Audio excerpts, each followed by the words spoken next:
कोतवाल बन जाएं तो हो जाए कल्याण, मानव की तो क्या चले डर जाए भगवान। काका हाथरसी ने इन पंक्तियों को यूं ही नहीं लिखा था। जब हम और आप पुलिस को याद करते हैं तो हमारे दिमाग में एक ऐसा व्यक्तित्व आता है जो कि शक्तियों से भरा हुआ है या फिर जिसके पास शक्तियों का भंडार है। काका हाथरसी की आगे की ही कुछ पंक्तियां ध्यान से सुनिएगा।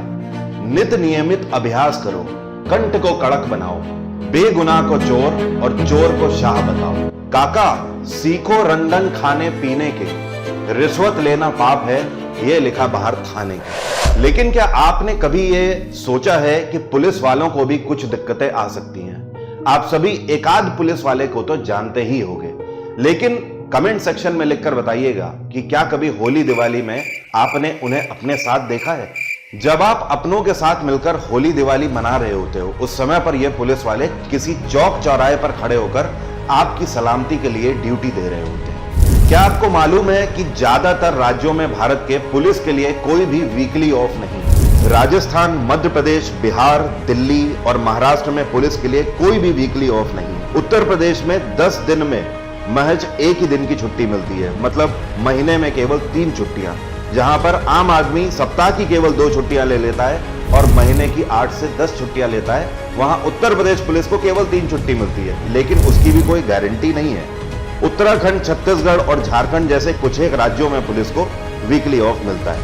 और एक बात, ये वीकली ऑफ जैसा आप समझ रहे हैं वैसे नहीं मिलता है। इसके लिए पुलिस कर्मियों को बहुत सारे पापड़ बेलने पड़ते हैं। आप कई बार ये भी सुने होंगे कि सिपाहियों को बहुत मुश्किल हालातों में उनके थाना प्रभारी या उच्च अधिकारी छुट्टी नहीं देते।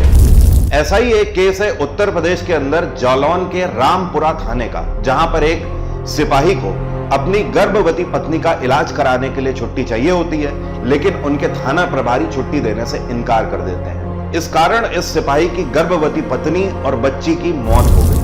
ये तो एक उदाहरण हुआ, ऐसे अनेकों उदाहरण हैं जहां पर पुलिस वालों को छुट्टी नहीं मिली और उन्होंने छुट्टी ना मिलने की वजह से अपनों को खो दिया है। पुलिस विभाग में सिपाहियों को छुट्टी मिलना तो थोड़ा बहुत मुश्किल है, लेकिन अफसरों को छुट्टी मिलना उतना ही मुश्किल है जितना कि टूथपेस्ट के डब्बे से पेस्ट निकाल के वापस उस पेस्ट को टूथपेस्ट के डब्बे में डालना। झांसी में सीओ के पद पर मनीष सोनकर जी तैनात थे। कोरोना की दूसरी लहर चल रही थी, इनकी छोटी बच्ची है, उसका इलाज कराने के लिए इन्हें छुट्टी चाहिए थी, लेकिन छुट्टी नहीं मिली। जिसके बाद इनका ये जो लेटर है ये व्हाट्सएप पे खूब ज्यादा वायरल है। अब तक आपको पुलिस कर्मियों से संबंधित छुट्टियों से लेकर जितनी भी समस्या है उनका काफी अंदाजा लग गया होगा। आप में से कुछ लोग ऐसे भी होंगे जो उनसे थोड़ी बहुत अब सहानुभूति भी रख रहे होंगे। ऐसे में मुझे जॉर्ज ऑरवेल का एक कोट याद आता है, लेकिन वो केवल सुनना नहीं है, उसको समझना है और उसके बारे में 1-2 मिनट जरूर सोचना है। तो कोट कुछ ऐसा है, रात में लोग आराम से अपने बिस्तर पर इसलिए सो पाते हैं क्योंकि उनके लिए हिंसा करने के लिए कुछ असभ्य लोग बाहर खड़े हैं। George Orwell. ध्यान से सोचिएगा इसके बारे में। पुलिस वालों के लिए वीकली ऑफ की तो समस्या है ही, इसके साथ एक दिन में उन्हें कितने घंटे काम करना होगा ये भगवान को भी नहीं पता है। पुलिस कर्मियों की छुट्टी के संबंध में अभी भी ब्रिटिश कालीन कानून ही लागू है। भारतीय पुलिस अधिनियम 1861 की धारा 22 के अनुसार पुलिस वालों को 24 घंटे ड्यूटी पर रहना आवश्यक है। क्या आपको मालूम है उत्तर प्रदेश और मध्य प्रदेश जैसे राज्यों में प्रत्येक पुलिस वाला ऑन एन एवरेज 12 घंटे से भी ज्यादा डेली काम करता है। गृह मंत्रालय के अंतर्गत एक विभाग काम करता है, पुलिस अनुसंधान एवं विकास ब्यूरो। इसके एक अध्ययन के अनुसार राज्यों और विभिन्न प्रकार के पुलिस स्टेशनों के लगभग 90% पुलिस स्टेशन कर्मचारी वर्तमान में प्रतिदिन 8 घंटे से अधिक काम करते हैं। इसी रिपोर्ट में और भी ऐसे तथ्य सामने आए हैं जिसे सुनने के बाद पुलिस वाले आपके लिए करुणा का पात्र बन जाएंगे। थाने के 68% से अधिक एसएचओ और 76% से अधिक पर्यवेक्षी अधिकारियों के अनुसार उनके पुलिस स्टेशनों के स्टाफ सदस्यों को प्रतिदिन 11 घंटे या उससे अधिक भी ड्यूटी पर रहना पड़ता है।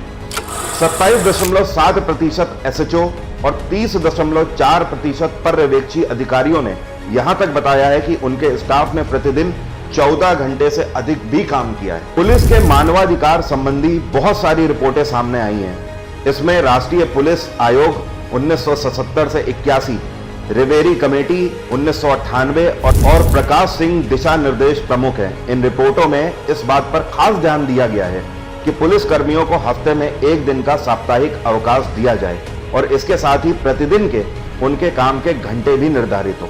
हैदराबाद के विजय गोपाल ने एक जनहित याचिका भी दायर करी है। उसमें इन्होंने ये बात कही है कि यह सुनिश्चित किया जाए कि पुलिस वालों के डेली वर्किंग आवर हो, 8 घंटे की उनकी ड्यूटी हो और अगर 8 घंटे के बाद उनसे ड्यूटी कराई जा रही है तो उसके लिए उन्हें ओवर टाइम भी मिलना चाहिए। अब आप सभी मुझे कमेंट बॉक्स में लिखकर बताइए कि आपके हिसाब से पुलिस वालों को एक सप्ताह में कितने दिन काम करना चाहिए और एक दिन में कितने घंटे काम करना चाहिए।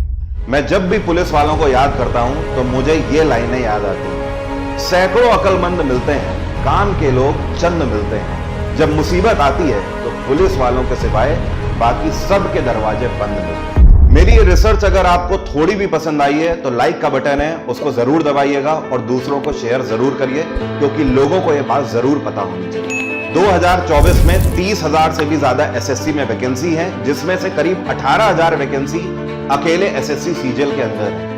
इस बार जीएस को अगर आप समस्या ना बनाते हुए सिलेक्शन लेना चाहते हैं, अपना समय बचाना चाहते हैं, तो आप मेरा जीएस जीके का foundation batch exam engine application से परचेज कर सकते हैं। इस बैच के अंदर मैंने history, polity, geography, science, economics, साथ में कंप्यूटर और पिछले 5 सालों के पीवाईक्यूज ये सब कुछ कवर किया है। लाइव बैचेस में आपको क्लास का इंतजार करना पड़ता है, डर रहता है कि कहीं पर एग्जाम से पहले ये बैच हमारा पूरा हो पाएगा या नहीं हो पाएगा, लेकिन इस बैच में आपको ये सारा डर दूर कर देना है। एक ही बार में आप अपना समय बचा सकते हैं और सारी जीएस कंप्लीट कर सकते हैं हर एक वनडे एग्जामिनेशन के लिए। इस बैच का लिंक भी वीडियो के डिस्क्रिप्शन में दिया हुआ है। इस टाइम पर मानसून ऑफर चल रहा है, डायरेक्टली आप 50% का डिस्काउंट अवेल कर सकते हैं। हेल्प 50 कोड लगाइए, जितनी भी फी है उसकी आधी हो जाएगी इस समय। अगले वीडियो में मिलते हैं एक नई रिसर्च के साथ। तब तक के लिए जय हिंद, जय भारत।